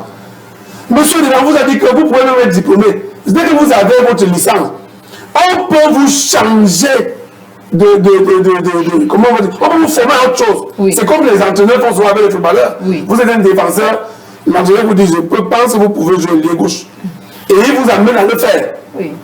Ça dit que c'est ce qu'on appelle le mot m'échappe, ça dit que quelqu'un qui peut vous faire changer, vous êtes littéraire, mais vous commencez à travailler dans la logistique. La conversion. Oui, on vous fait changer parce que vous avez les capacités à pouvoir changer. Mais on crie aujourd'hui qu'il y a le chômage. On crie aujourd'hui qu'il n'y a pas d'emploi. Quelles sont les politiques du notre gouvernement? Chaque année, on parle du taux d'emploi. Le chef d'État vient là et parle aux jeunes, il parle d'emploi. Qu'est-ce qu'on fait pour améliorer les conditions dans ce sens? On est donc obligés, nous tous. J'ai vu un reportage, je finis par là l'autre jour. Un jeune qui vous dit qu'il a master 2 en management. Il conduit la moto à Douala. Et il a eu ce master-là en Russie. Il est parti essayer de travailler dans une structure qui fait dans la logistique, là-bas au port. APM pour ne pas nommer la structure. Il n'a même pas pu travailler là-bas. Il conduit sa moto. Vous comprenez qu'il y a quelque chose à faire. Il faut peut-être que les gens changent leur façon de réfléchir. Parce que quand on avait à l'époque d'Aïdjo, tous ceux qui étaient les brevetés là, ils les envoyaient se former pour devenir les administrateurs. Et d'où vient-il que ces administrateurs de l'époque ont pu construire avec mais tous les soutiens vous connaissez. Nos administrateurs aujourd'hui chevronnés ne réfléchissent pas dans ce sens. D'accord. On va donc s'arrêter d'abord avec vous sur ce point d'interrogation. Pierre Blériot-Niémec, cette question, elle est à vous. Cécile Carine parlait tout à l'heure de ces universités, on va dire, je pense... Institut supérieur. Voilà, quand tu arrives là-bas, tu veux peut-être faire logistique et transport. On te dit d'abord qu'au sorti d'ici, il n'y aura pas d'issue. Non. Non, la plupart le font, hein, c'est ce qu'elle a dit, il n'y aura vraiment pas d'issue.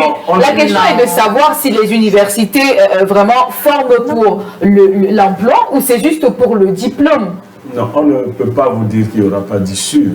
Ça, je ne l'ai pas dit, moi. Madame Claudia Ntia, j'ai été secrétaire général d'un institut supérieur. Oui. On ne peut pas vous dire ça.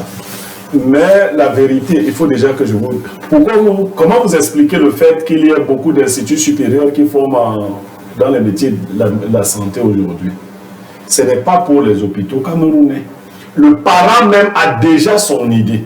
J'envoie mon enfant faire une formation en médecine parce qu'au Canada, c'est ce dont on a besoin. Vous comprenez? Vous pouvez pas expliquer, il y a 10 000 qui sont en attente d'être recrutés. Comment vous expliquez que beaucoup de parents envoient encore leurs enfants? Il y a plus de 100 000 qui sont en formation actuellement. Ce n'est pas pour les hôpitaux camerounais qui peinent à recruter les 10 000 qui sont en attente. Ils menacent de faire grève. Ils ont sorti un communiqué hier. Donc ce n'est pas pour eux qu'on forme dans ces instituts supérieurs. On forme un enfant. Dès qu'il finit sa formation, on commence le dossier du Canada, de la Belgique, de l'Allemagne. Voilà le nouveau créneau. Il faut d'abord le comprendre. Maintenant, pour les autres filières, un institut supérieur va vous vendre plutôt le rêve au départ. C'est clair. Voilà, c'est-à-dire vous promettre des stages et tout le reste. et vous découvrirez la réalité à l'intérieur. Mais ils vous le disent subtilement, en ne vous permettant pas d'aller faire un stage quelque part. Mais ça, c'est bien après. C'est pour ça que je dis, c'est donc après. Après, quand tu es déjà à l'intérieur, oui. Maintenant, c'est pas eux le problème. Lorsqu'on concevait notre État, vous parliez d'être littéraire, effectivement, un État qui est géré de manière littéraire, ou par des littéraires purs ne peut pas avancer. Les théoriciens en général. Non, les littéraires purs, pourquoi c'est un problème? Même les gars qui disent avoir fait science dans nos lycées classiques là, ne peuvent pas faire avancer un État. Je vous prends un parallèle. Quand vous discutez avec quelqu'un qui aime parler théoriquement, prenez deux promoteurs de projets. Oui. Il y a un qui va beaucoup écrire, beaucoup discuter. Vous expliquez comment le projet là est. Et il y a un individu qui va agir. Il est pragmatique. J'ai démissionné de là où je travaillais le 23 septembre 2025. Début octobre, j'ai décidé de lancer la chaîne de télévision NTV. Début décembre, nous étions déjà dans ce studio en train de faire ce qu'il y a à faire. Et début mars, on a commencé. Vous donnez le même projet à un bon littéraire. Je suis philosophe de formation, mais je n'ai pas leur travers. Moi, je suis pragmatique. Les écrits là, quelqu'un te donne va écrire. Je suis pragmatique. Il nous faut des gens pragmatiques qui agissent directement. Mais je connais d'autres projets qui dorment encore parce qu'on fait les réunions. On vous invite à plus de 50 réunions. Vous vous fatiguez même de venir aux réunions. Il n'y a rien. Donc, notre État, par exemple, le ministère de l'Enseignement supérieur est dirigé par un pur littéraire. Il s'est battu, le professeur Famdou, qui est excellent en littérature. Il s'est battu, il a créé ce qu'on a appelé le système LMD, licence, master, doctorat. Je maîtrise l'université camerounaise au bout des doigts. Il n'y a rien là qui soit le système LMD. Rien du tout. D'ailleurs, ceux qui tentent d'en parler, eux-mêmes n'en savent rien. Ils sont de purs littéraires. Étant donc de purs littéraires, qu'est-ce qui a changé? Je prends seulement les filières qu'on connaît. Qu'est-ce qui a changé? Ils ont seulement changé UV de mon époque en UE. Comment déjà, mon professeur de création d'entreprise, paix à son âme, il habitait en Koumou. Il vient nous enseigner la création d'entreprise. Vous savez ce qu'il avait comme entreprise? Non. Il avait un robinet devant de chez lui. Il vendait l'eau à la route. Voilà à l'université, professeur de création d'entreprise. L'entreprise qu'il a créée, c'était un robinet de Kamwata. Et comme lui, il était placé en route et qu'il avait un problème d'eau au quartier, il s'asseyait là le soir et il vendait l'eau. Et c'était sa création d'entreprise. Donc, quand vous avez ce genre de personnes, dans les systèmes universitaires, tant qu'ils ne vont pas intégrer les professionnels des métiers. C'est-à-dire que quand vous êtes à l'ESTIC, on donne un cours qu'on appelle, ils appellent ça l'économie des médias. C'est-à-dire qu'un professeur à l'ESTIC essaie d'expliquer aux futurs étudiants de l'ESTIC comment est-ce qu'un média gagne de l'argent. Mais il utilise un ouvrage qu'il a lu sur la France. Lui-même n'a pas un média pour montrer comment ça gagne de l'argent. Au lieu d'appeler les gens qui ont les médias et qui gagnent de l'argent pour venir dire la vérité aux étudiants, comment vous allez gagner de l'argent à travers les médias. Et j'entends dire que les médias, ça ne donne pas de l'argent. Je sors à vous. Comment on peut exiger à un média une licence de 100 millions de francs si ce métier ne donne pas de l'argent? Donc on est bête quoi. C'est-à-dire nous, pour être en conformité avec la loi, nous devrons payer 100 millions de francs. Et vous payez 100 millions de francs dans une affaire qui ne donne pas d'argent. Point d'interrogation. Emmanuel Ribam. Alors, si on comprend bien, au travers de ce que Blériot disait tout à l'heure, et même de Raphaël Elundou, le problème avec l'emploi au Cameroun, c'est donc notre système éducatif. J'ai commencé par là. L'État n'a pas établi une bonne politique. Quand vous avez des formations que vous mettez dans votre chemise, vous devez prévoir les débouchés. Ceux qui sont formés, où est-ce qu'ils doivent chuter? Adéquation, formation, emploi. Voilà. Et pire encore, nous sommes dans un état où les gens ont, je ne sais pas comment il faut appeler ça, ils ont une super intelligence de penser que quand on commence un travail, il n'y aura pas de fin. Ils ont confisqué le travail au Cameroun ou l'emploi. vous jetez un petit regard, vous allez voir que la plupart de nos aînés qui travaillent ça et là, ils ont confisqué les emplois. Quelqu'un ne peut pas arriver au travail, lui il est là. Son enfant qui est né a eu ses diplômes, à l'âge de travailler, il ne travaille pas. Le petit-fils né n'a pas le travail. Le grand-père le travail. L'arrière-grand-père le travail. Mais les fils, les petits-fils, les arrière-petits-fils n'ont pas le travail. Pourquoi? Est-ce que la retraite ou le repos est devenu une sanction ou un péché chez nous? Voilà notre aspect. Ils ont verrouillé tout. Ils ne laissent pas la place aux jeunes pour prendre le relais. C'est quoi ce pays où la relais n'existe pas? Alors tous ceux qui sont formés, où est-ce qu'ils vont? Vous voyez, il y a tellement de problèmes qui justifient le taux de chômage qui ne fait que s'accroître jour après jour. Donc, il y a énormément de problèmes à résoudre. Je reviens dans le cas de la formation. Dans la formation, les instituts de formation professionnelle, les centres de formation professionnelle, là également se pose un autre gros problème. Il y a des centres de formation qui sont centres de formation de nom. Parce que leurs entrepreneurs cherchent de quoi manger. Il n'y a pas de formation en tant que telle. J'en ai parcouru certains. Je ne citerai pas les noms. Franchement, la formation dans la pratique, elle n'existe pas. Les enfants font avec des attestations et autres, les DQP, CQP, mais dans la réalité, ils ne peuvent rien vous faire. Par contre, dans d'autres, on trouve la matière. Cependant, comment est-ce qu'on recrute les apprenants dans ces centres-là? Quand on met les formations du niveau CP, BPC, probatoire, bac, ainsi de suite, c'est bien. Certains même viennent même pas le CEP. Mais ce n'est pas là le problème. Les enseignants recrutés ne tiennent pas pour la plupart compte du niveau de leurs apprenants. Et ça pose un problème. Donc le niveau de l'enseignement est élevé, sans tenir compte du niveau de l'apprenant. Ça crée encore un problème. Mais quand il vient s'inscrire, c'est justement pour apprendre, parce qu'il ne sait rien. Vous ne me comprenez pas. Le niveau de l'enseignant, il a son cours à un niveau élevé. Donc il y a un gap entre le niveau du cours et le niveau de l'apprenant. Donc l'enseignant n'a pas adapté son cours au niveau de l'enseignant, de l'apprenant. Et ça pose un problème. Voilà donc les enfants qui vont venir prendre des connaissances par écrit, mais dans la tête là, rien ne rentre. Ça pose énormément un problème. Parce que j'en ai vu. Ils sont après 1 an ou 2 ans dans un domaine bien défini, mais aller pratiquer sur le terrain, ça devient un gros problème. C'est à ce niveau que se trouve également un autre gros endroit. Comme je vous ai dit au départ, les problèmes se situent à différents niveaux. Donc il faut aller étape par étape. C'est quand on aura filtré tous ces éléments-là qu'on pourra avoir la fine crème. C'est possible que tous ces jeunes soient formés et être placés. Mais on a un pays où on n'encourage pas le placement, même dans l'auto-emploi. Vous voulez ouvrir, ils sont les premiers à venir casser en vous imposant des taxes et tout ce que vous pouvez imaginer comme difficulté. Conséquence, il y a un découragement qui s'installe. Comment voulez-vous qu'on puisse étudier? On a un master par-ci, doctorat par-là. Après, on se retrouve avec une brouette ou un pouce pour vendre les ananas. Ça donne quelle image? Ça donne quelle image? Alors, Cécile, Karine, est-ce que le problème aussi, ce n'est pas le marché de l'emploi camerounais en lui-même? Parce qu'on a quand même l'impression que ce marché, il est assez exigeant.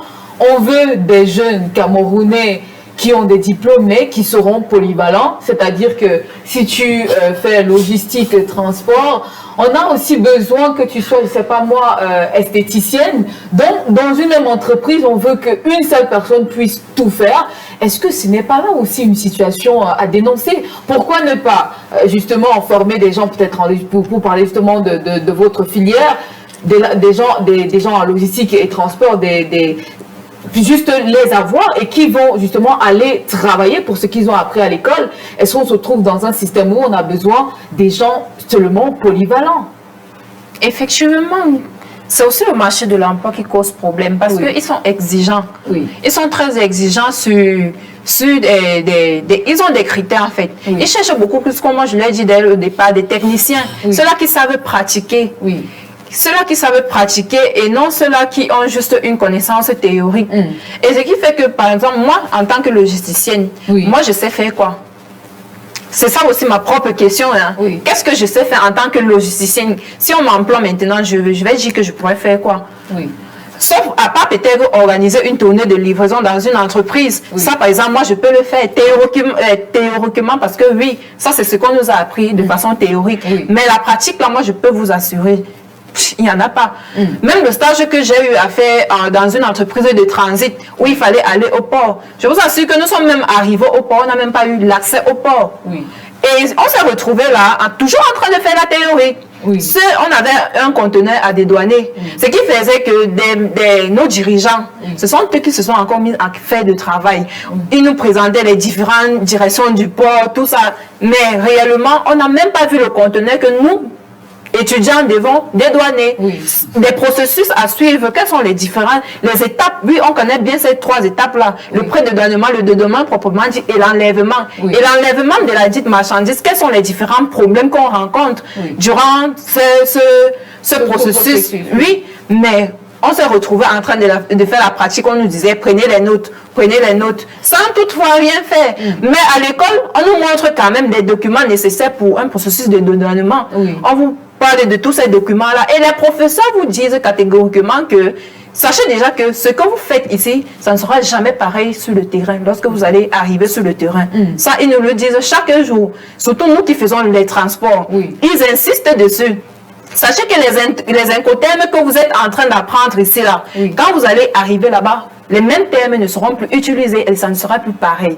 Ce qui fait que moi, le stage que j'avais fait vraiment, je suis ressortie de là sans rien connaître de façon pratique. Est-ce qu'à un moment donné, vous êtes un peu découragée? Oui, je suis découragée. Oui. Et aussi, notons que vraiment, on ne se spécialise pas au Cameroun. Oui. Moi, par exemple, au niveau master, je disais qu'après la licence, je dois me spécialiser dans ma filière. Oui. C'est vrai, c'est logistique et transport de façon générale. Oui. Je peux maintenant décider de me spécialiser uniquement dans le transport maritime, que moi, particulièrement, je vais faire. Oui. Mais maintenant, vous arrivez, vous partez, vous inscrivez. Moi, lorsque je suis partie prendre des renseignements dans mon institut, on me dit que non, on ne fait pas les spécialisations. Du coup, vous êtes encore obligé de tout faire. Donc, les cours que vous avez commencé à faire de la première année, ce sont ces mêmes cours-là qui vous suivent jusqu'à la 4e année, ou voire même plus, sans toutefois vraiment pratiquer. Oui.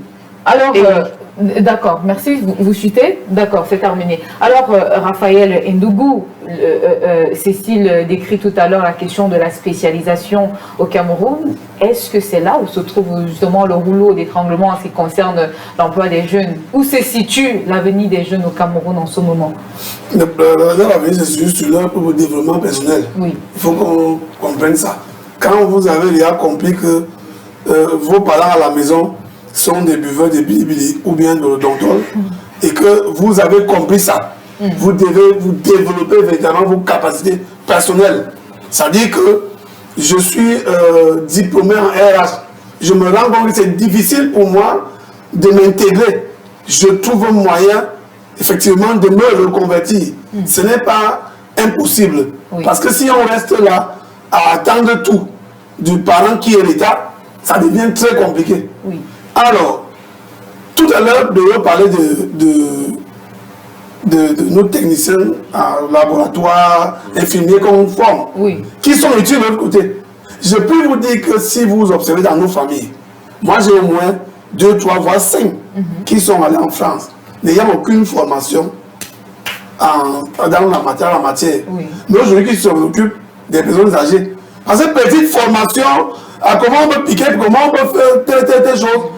Et puis ils sont mieux payés. Hein? Oui. Quand ils font la table ici, là, il faut qu'on comprenne qu'ils s'occupent des personnes âgées. Oui. Et on a voulu qu'ils se forment un peu dans le domaine. Oui. Ça veut donc dire quoi? Ça veut dire que quand certains patrons d'ici, il y a déjà ces formations à la base, ils deviennent les meilleurs.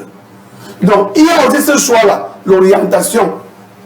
Par nous les parents, ça dit que comment on oriente nos enfants. Oui. Je vais vous dire, quand on construisait le Pabla Tchad Cameroun, on avait besoin des chaudronniers. On n'a même pas trouvé 10 au Cameroun. Il n'y en avait pas. Oui. Je ne sais même pas si jusqu'à présent, on a déjà quand même créé ces filières-là afin de former les chaudronniers. Même si on construit le port de Kribi. Oui. Donc vous comprenez qu'on a un problème. c'est peut-être, oui, il y a des possibilités avec les instituts, mais il faut bien que nos parents qui est l'État, la maman qui est le gouvernement, fassent tout pour voir quels sont les défis. Et à ce niveau aussi, j'accuse ceux qui dirigent les hommes d'affaires, ce qu'on appelle le GICAM là. Parce que leur problème, c'est qu'ils aiment bien importer. Ils ne pensent pas à créer ici ou à produire ici. Vous imaginez depuis combien d'années, quand il y a eu l'histoire de lequel et tout, les pays africains ont pu pour dire, hey, le blé là, moi je travaille au port. Le blé pousse même sur les pavés. Ça dit que quand ça tombe là, quand ça vient dans les années, ça tombe là, ça pousse. On n'a pas vu, même nos amis du GICAM là, à l'époque le GICAM, ils réfléchissent dans quelle mesure on peut produire ça ici et ça va créer des emplois. Donc vous comprenez que quand on a vu tout ça, on a vu ici les parents, c'est-à-dire l'État, le gouvernement, on a vu qu'ils s'intéressent beaucoup au don. Et le pays dit, qu'est-ce qu'il allait faire? Même ceux qui sont dans le privé, comment on fait? Vous croyez que quand tout ce que nous mangeons là chaque fois, ça vient de l'autre côté, riz, X, machin, si on produit notre riz ici, il me semble que celui qui vient de Garoua, c'est un bon riz. Qu'est-ce qu'il faut donc faire pour garantir l'emploi aux jeunes? Est-ce qu'on a besoin que l'État réagisse? Est-ce qu'il s'agit des entreprises ou alors ce sont les jeunes eux-mêmes qui constituent un frein à leur épanouissement professionnel? À qui la faute finalement? D'abord l'État. Oui. Ensuite, maintenant, la faute n'est pas aux jeunes. Maintenant, ce que nous devons dire aux jeunes, c'est de ne pas croiser les bras. Oui. À attendre que, dans votre jargon, je ne sais pas seulement le nom, je connais un licencié en biologie. Oui. Il est un bon journaliste dans un média, c'est à Yaoundé. D'accord? Oui. Ça veut dire que licencié en biologie. Oui. Vous voyez donc qu'il n'a pas croisé les bras. Il a dit, je peux faire autre chose. Et il est même meilleur dans la spécialité du journalisme qu'il a choisi. Alors, il n'est pas question de rester là. Il faut, et comme celui-là, ils sont nombreux. Ils ne sont pas véritablement licenciés, c'est pas tout moi.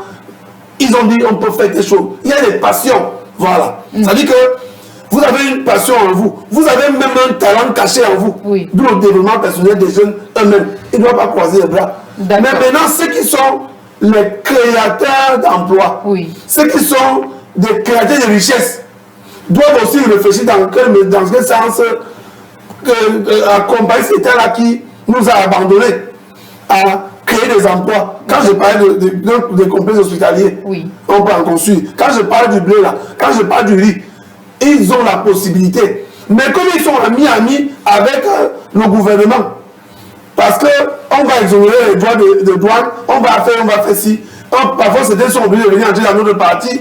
Parce qu'effectivement, on sait que quand on est là-bas, on est un peu caché. Nous allons permettre aux téléspectateurs de réagir. Beaucoup de courage à la nouvelle chaîne de télé. Que Dieu vous bénisse. Du courage également aux promoteurs. Allez de l'avant. L'émission d'hier, le pasteur qui disait hier que l'église catholique est en train de perdre des chrétiens. Il se trompe complètement. L'archidiocèse de Douala, seul compte plus de 150 paroisses. On compte les archidiocèses au monde qui peuvent avoir tant de paroisses comme celle de Douala. Elles ne sont pas nombreuses. C'est le roi JC7 depuis le Maroc. Eh bien, vous étiez hier, vous participez à cette thématique. Bien le bonjour au panel NTV, très belle émission. La petite Claudia est devenue la grande Claudia. Un bonjour particulier à Pierre Biriou-Nemec, dont je suis très fan. J'aime ses positions, ses analyses, sa pertinence et surtout sa sagesse. Il s'agit de Samuel depuis Rome en Italie. Bonjour MTV, le problème c'est que nos écoles ne forment pas pour les besoins réels de notre contexte social. Voilà pourquoi dans beaucoup de cas, soit on chôme, soit on va à l'extérieur puisque notre système éducatif est un héritage colonial. C'est Papou depuis Gragage à Yaoundé. Pierre Biriou-Nemec.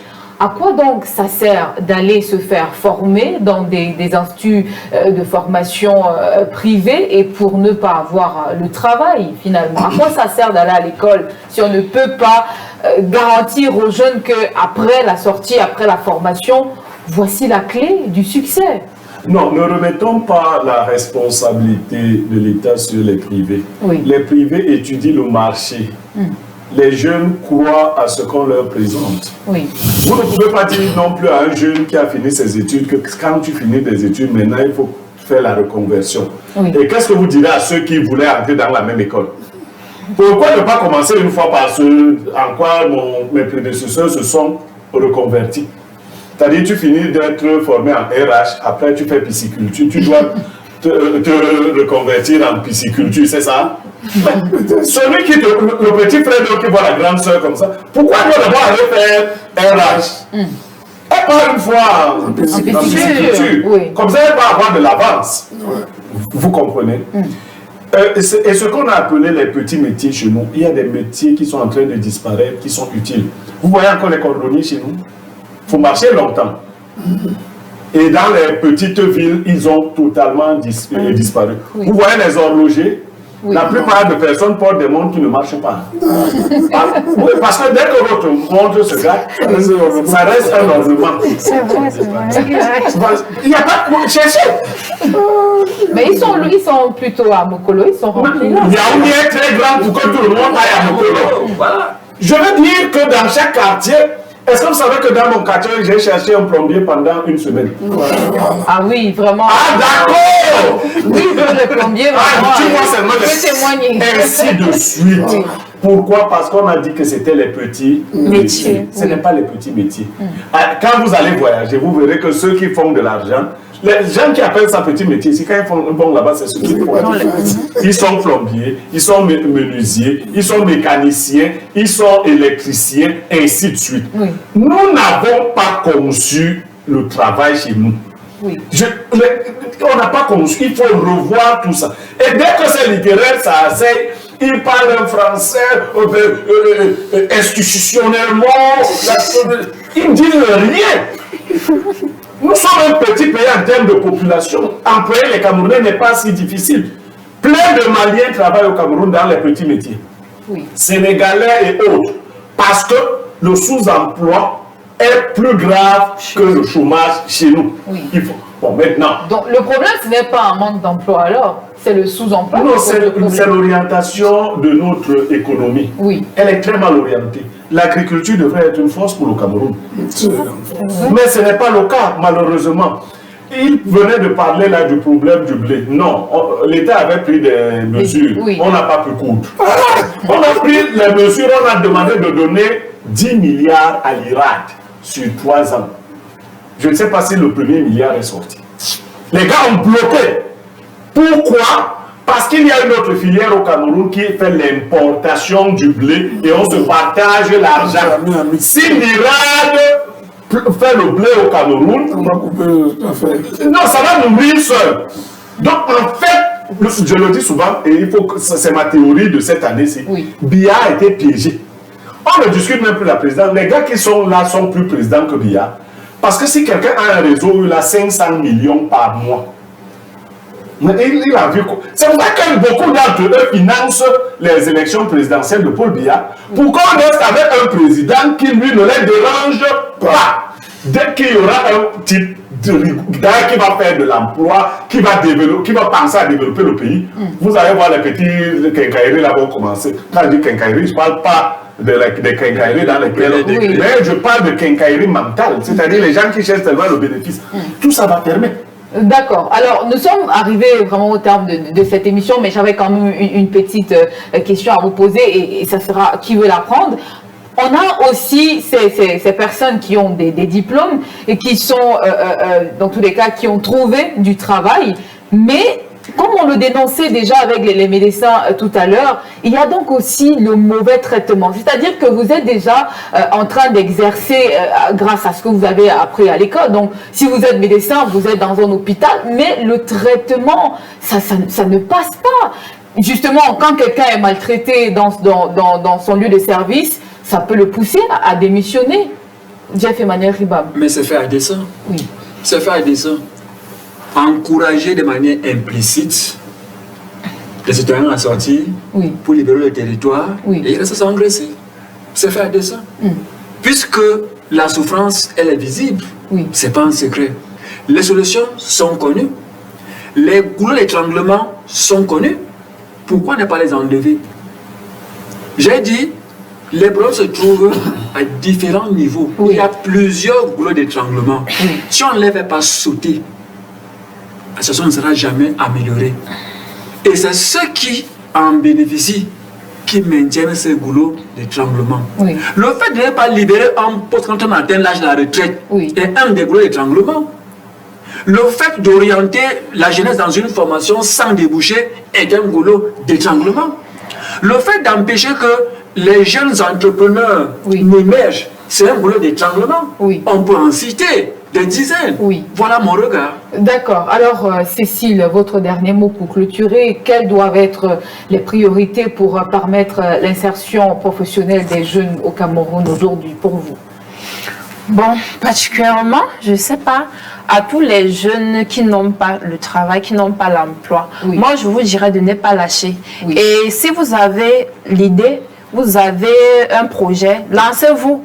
Peu importe la situation financière qui n'est certes pas facile, mais lancez-vous, parce que moi particulièrement je fais l'entrepreneuriat comme je l'ai dit.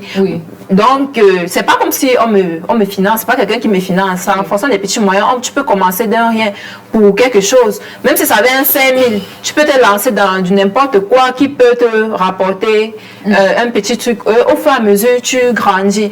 Donc je conseille vraiment à tous les jeunes de ne pas abandonner et surtout mettre ces idées en place. D'accord. Raphaël Ndougou, l'avenir des jeunes Camerounais pour l'emploi se situe donc dans le domaine de l'entrepreneuriat aujourd'hui. Oui, sur la question que vous venez de poser à M. Imam, souvenez-vous les 25 000 jeunes. Ils sont combien qui sont encore en activité? Certains ont pris les clients des banques, Destination Canada et les autres pays. Ça veut dire qu'ils ont profité et 80 000 quand on leur payait. Ils sont partis de manière de crédit, ils ont eu quelques millions là, ils sont partis. Aujourd'hui, ce qu'il y a lieu de faire, c'est que notre État doit se réveiller, notre gouvernement doit se réveiller, donner le basique. Je peux aller m'installer à Gomzap, dans mon village. Je sais quand même que j'ai Internet, j'ai l'électricité, j'ai au moins l'eau potable, je peux avoir accès aux soins. Au moins ça, quelqu'un te dit, j'ai mon hectare de cacao, j'ai mon hectare de bananier plantain, etc.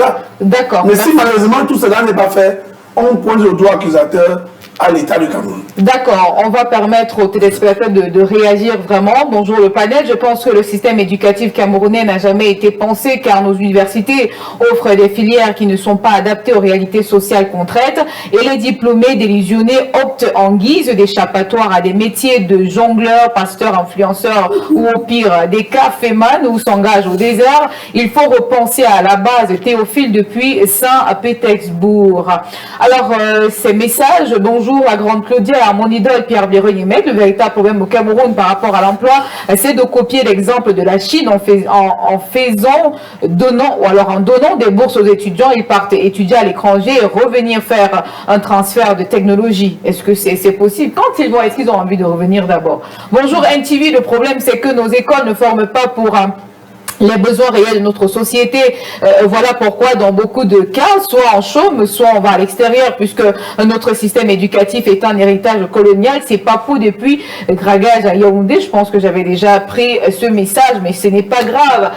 Chers invités, merci beaucoup. Merci à vous Jeff Emmanuel Riba. Merci à vous Cécile Karine. Ça a été un plaisir franchement pour les interventions concernant cette thématique. Un coup de chapeau. Bonjour, merci à vous monsieur Raphaël Ndougou, j'y arrive. Bon, dans tous les cas, au revoir. Oui, chaque fois que c'est à Yaoundé, je vous verrai si y a la possibilité, je vais répondre présent. Je ne veux pas arriver en retard. J'ai retenu la leçon. On arrive avant. Et puis on s'installe, on se maquille, on s'installe. Et puis on dit ce qu'on a dit aux Camerounais. Si on ne prend pas le retard, ça veut dire qu'on n'est pas un bon Camerounais. Le retard n'est pas toléré sur le plateau de la grande palabre. Il faut mieux le comprendre ainsi. Pierre Biron-Yimek, ça a été un plaisir de partager cette tranche d'antenne avec vous, chers téléspectateurs. On se retrouve demain 10h pour la dernière sortie de la semaine de votre émission La Grande Palabre. Qui sera d'ailleurs l'invité de la semaine? Eh bien, restez tout simplement connectés demain à partir de 10h. Et surtout, n'oubliez pas, c'est désormais la grande Claudia. Je n'ai pas du tout oublié le conseil. Tout ce qui brille n'est pas pauvre. À demain.